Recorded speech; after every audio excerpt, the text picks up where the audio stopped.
Welcome back. I'm Peggy C. Skipper, and I am still talking to Andrew Collins, and we are talking about ancient sites and actually time and mysteries.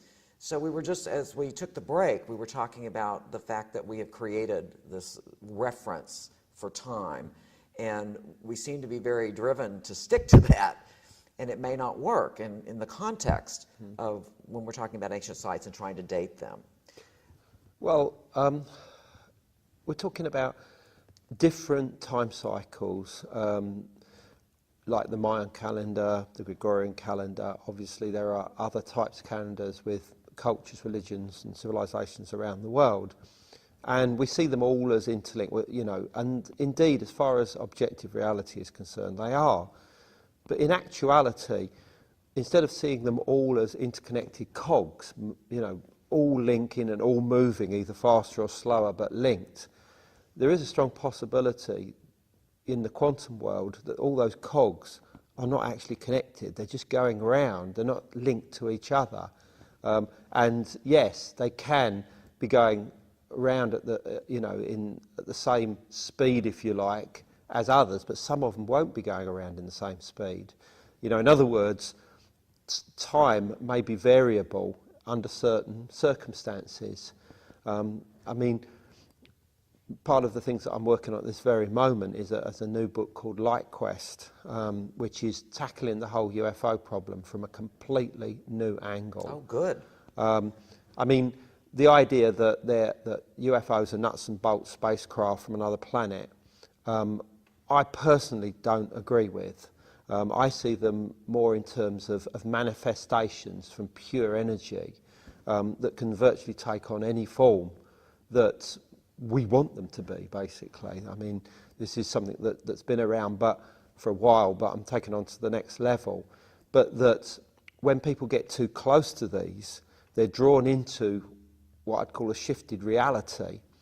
In other words, things start going wobbly around them. And if they get even closer, they are drawn into what I call a multi-dimensional bubble universe. In other words, it's almost like a mini-universe, which is partly of their creation, partly of the creation of an intelligence that I believe exists within this energy medium, which I see in terms of plasma. And time and space go out the window.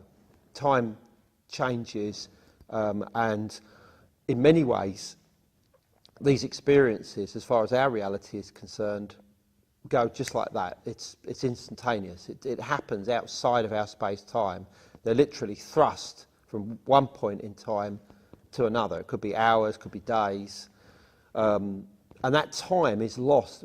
But they spend in some type of time somewhere because they're having a meaningful and real experience, what we'd call an abduction. In the past, it would have been a trip to the fairy world. For a Christian, it would be a visit to paradise. To others, maybe it would even be, down into the bowels of hell, temporarily before being regurgitated out and living to tell that experience. It's almost of our creation. What we put into it, we get out of it. And all the indications are that time does not function when they're in this type of environment. So in other words, in abductions, you're not spending time away. In other words, it's not, time's not ticking away in the same, look, 1 hour, 2 hours. There are people who say, they kind of woke up 3 hours later and don't know what happened to that 3 hour time. Well, exactly. And that happens a lot with close encounter cases. But what I'm trying to say is that the reason why that's occurring is because they've come too close to the object, they've entered or into basically a bubble universe, and they're removed from our space-time temporarily. There are some cases where people are removed, after encountering an object at the spot. That spot is searched. In the meantime, they'll suddenly find themselves back at that spot hours later, and this, for them, it will have happened in an instant. Right. To them it would have happened virtually instantaneously. They have some memory of something that's gone on, but as far as their physical body is concerned, this has all gone virtually instantaneously. And you know, and that's a good evidence to me that something is going on outside of space-time here, that the time no longer is of relevance. It's going around in whatever way it wants. I mean, the legends to do with the fairy world in the past, which come from various parts of the world, show that that these type of stories exist in the past everywhere. And the same type of thing, people would be removed into the fairy realm. They'd you know, eat and drink with them. You know, they'd encounter things, whatever. Then they'd come back into the physical world, and years would go by, sometimes even centuries, some of the stories. And this is what I've been putting into this new book, Light Quest, which will be out hopefully later on this year. But, you know, I think that we need to start looking at all paranormal experiences, supernatural experiences, and even spirituality in a way which you can say there are answers within science. It might be cutting edge science, it might be on the edge of our scientific understanding, but there are answers there. That doesn't make it any less spiritual or mystical or even supernatural. It just means that we have to start looking at this in a slightly different way. Mm-hmm. I couldn't agree with you more. And you know, when we talk about aliens, you mentioned that earlier, one of the things I always say to people is, come on people, let's face it, we're all aliens. You know, none of us sprang from a rock on planet Earth. We all came from somewhere else to get here. So I think it's interesting that some people can be very closed-minded about that. And so, and you talk about myths, and I think that's an interesting thing too, because things that persist over time, whether it be lore, legend, myths, whatever, I have to believe there's some truth to anything that survives time. You know, there are stories, all kinds of fantastical stories that come out of people, and a lot of them just die and go away. But when we see these that are passed down from generation to generation and remain, even in the just context of folklore, there has to be some truth there, I think.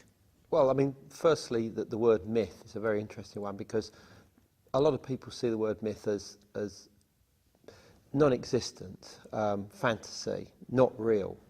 But a myth itself embodies a whole cycle of information.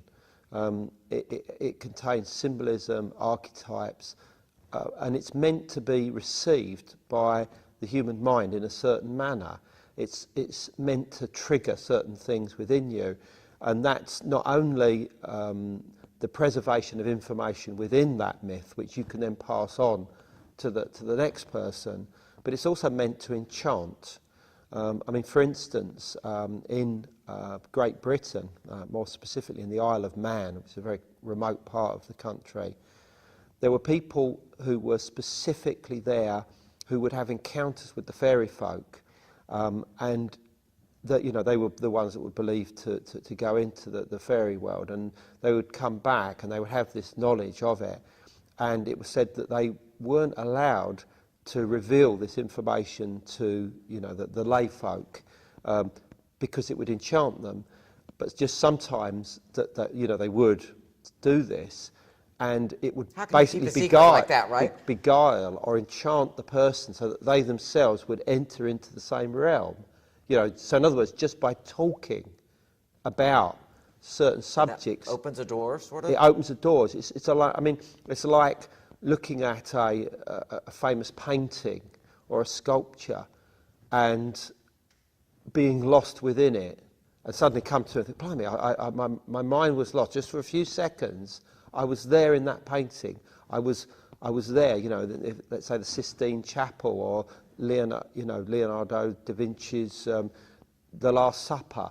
You know, people stare at it and they actually enter inside that painting momentarily, because there is a reality to it. And a painting, or a story is very similar to a myth, that it's meant to have an effect upon the person who receives that information.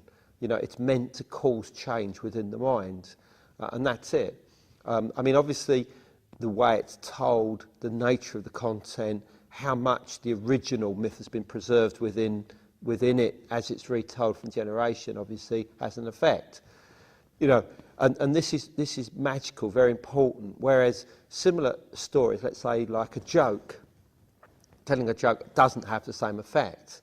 You know, I mean, all right, you might laugh at a certain joke, it might make you fall over the floor with laughter, but other jokes, somebody tells you, and you think, I don't get it, that's not funny. Yeah. And the reason being is that quite clearly, you know, the emphasis of the joke, if it's not funny, has been lost somewhere along the line, or it was badly constructed in the first place. It's the same thing with myths. If a myth works properly, you know, it will have the right effect. It will enchant or beguile you into virtually becoming a part of it. It will become a real within you. Right.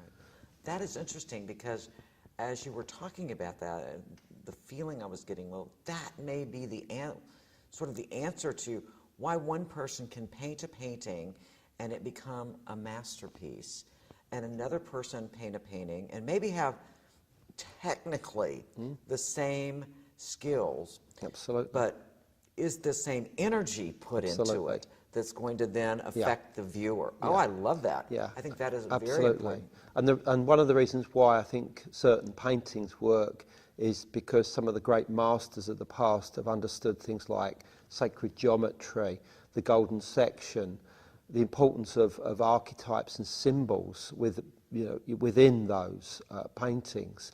And it affects the brain in an unconscious way.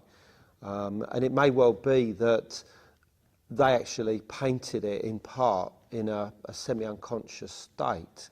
I mean, within martial arts, for instance, there is a thing called no mind or no mindedness, which is a state whereby they're able to forget or try and remove the conscious mind from what they're doing and allow the unconscious to come through to make the moves and actions. And it's believed that when this happens, the conscious mind actually removes itself from the body so that they can actually witness the body from a position outside, and they can see the physical body in a slow motion situation, so that anybody that's attacking them, their moves will become very slow, so they've got all the time in the world to make the right decision on how to counter that. And this no-mindedness is something which can be equated with the way that artists sometimes go into an unconscious state. A channel, when basically. And those are the sort of paintings that will most affect people, unquestionably. I get that. And I think that would apply to just about anything.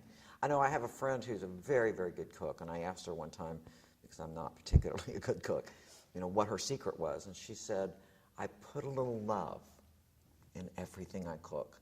And you know, I started doing that, and my cooking's gotten much better. Yeah. I mean, I think that is such a simple energy exchange.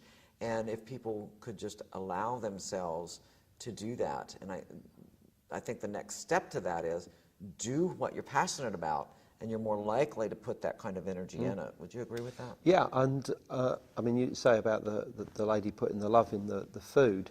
It's a similar thing to a priest blessing water and making it sacred.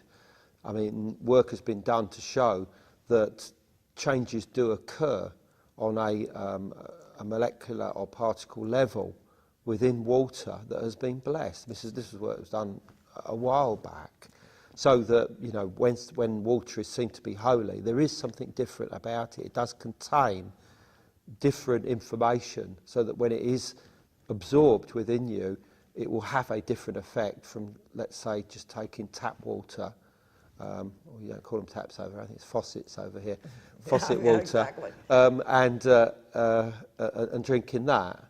And it's the same thing, really. And it's the same as plants. I mean, obviously, some people are able run to. Out of time. I'm going to have to stop. I would love to continue, but we're out of time. Ah, okay. But thank you so much for joining us. No, my pleasure, Appreciate absolutely. it. And thank you for joining us. I'm Peggy Sue Skipper, and we'll see you next time.